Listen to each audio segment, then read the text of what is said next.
আসসালামু আলাইকুম। সবাই কেমন আছেন? আশা করি ভালো আছেন। আমি উর্মিস কিচেন থেকে বলছি। আজ আরেকটি রেসিপি নিয়ে হাজির হলাম।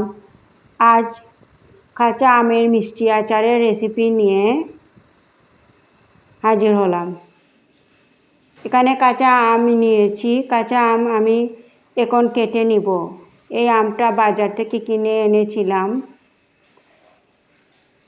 এখন কেটে নিব আমটাকে। কাঁচা আমটাকে এভাবে কেটে নিয়েছি। এখন রোদে শুকিয়ে নিব আমটাকে।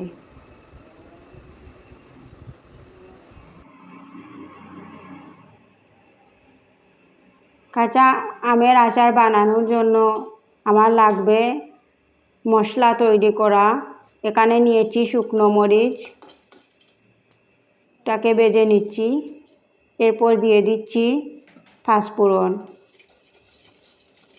এগুলা ভেজে নিয়ে আমি শিলপাটায় বেটে নেব।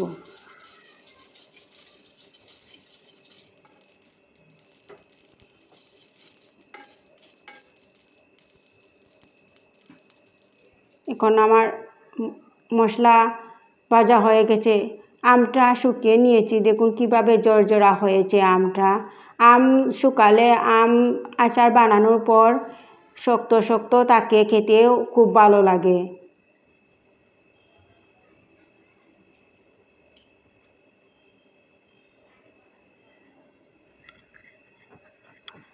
এখন আচার বানানোর জন্য আমি তেল দিচ্ছি রসুন কুচি। রসুনটাকে আমি বেটে নিয়েছি আধা ভাঙা করে।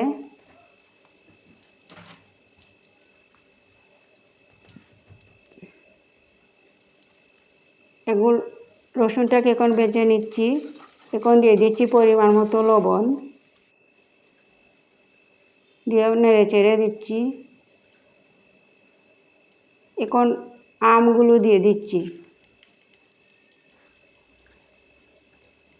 আমগুলি ভাজার সময় চুলার আগুনটা মিডিয়াম আঁচে রাখতে হবে, না হলে আমটা পুড়ে যেতে পারে আমের আচারটা। আর এখানে আমি তেল বেশি দেইনি, অল্প তেল দিয়েছি। আপনারা প্রয়োজন হলে আরও বেশি তেল দিতে পারেন। আমি একটু শুকনো শুকনো আচার বানাবো, সেজন্য আমি অল্প করে তেল দিয়েছি। এখন নেড়ে চেড়ে দিচ্ছি। এখন দিয়ে দিচ্ছি একটু হলুদ, 1 চামচ হলুদ, 1 চামচ মরিচ, আধা চামচ পাঁচফোড়ন দিয়ে ভালো করে এখন নেড়ে চেড়ে দিচ্ছি। আমের সাথে মশলাগুলোকে ভালো করে মিশিয়ে নিচ্ছি।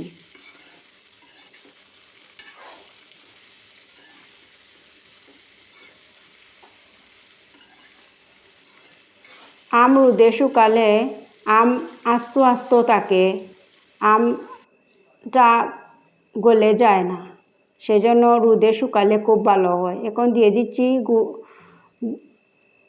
শিলপাটা বেটে নেওয়া পাঁচফোড়ন,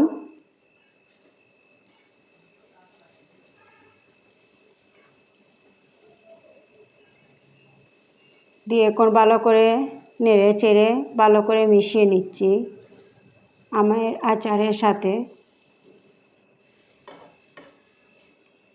এই আমের আচার আসলে খেতে খুব মজা হয়েছিল। এখন ঢাকনা দিয়ে ডেকে আমি রান্না করব কিছুক্ষণ রান্না করে এখন আবার আমি নেড়ে চেড়ে দিচ্ছি।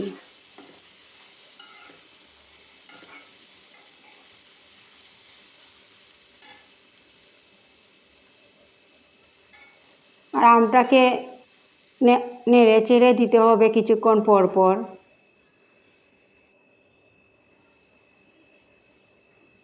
এখন আবার ঢাকনা দিয়ে ডেকে আরও কিছুক্ষণ রান্না করব।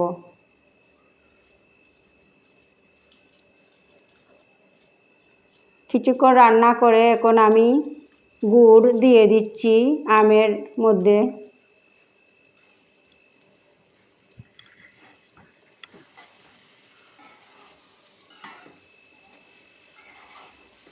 গুড় দিয়ে ভালো করে নেড়ে চেড়ে মিশিয়ে নিচ্ছি আমের সাথে।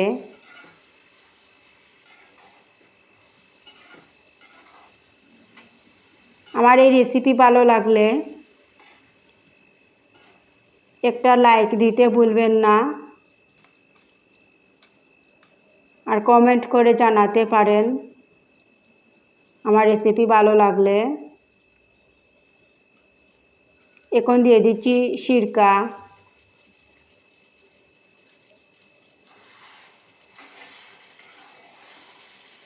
সিরকা দিলে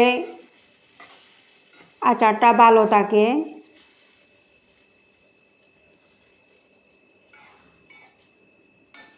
নষ্ট হয় না সিরকা দিলে।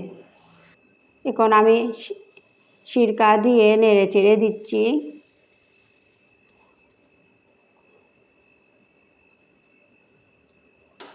এখন আমার আমের আচার রেডি হয়ে গেছে। এখন আমি চুলাটা অফ করে নিব আস্তে আস্তে।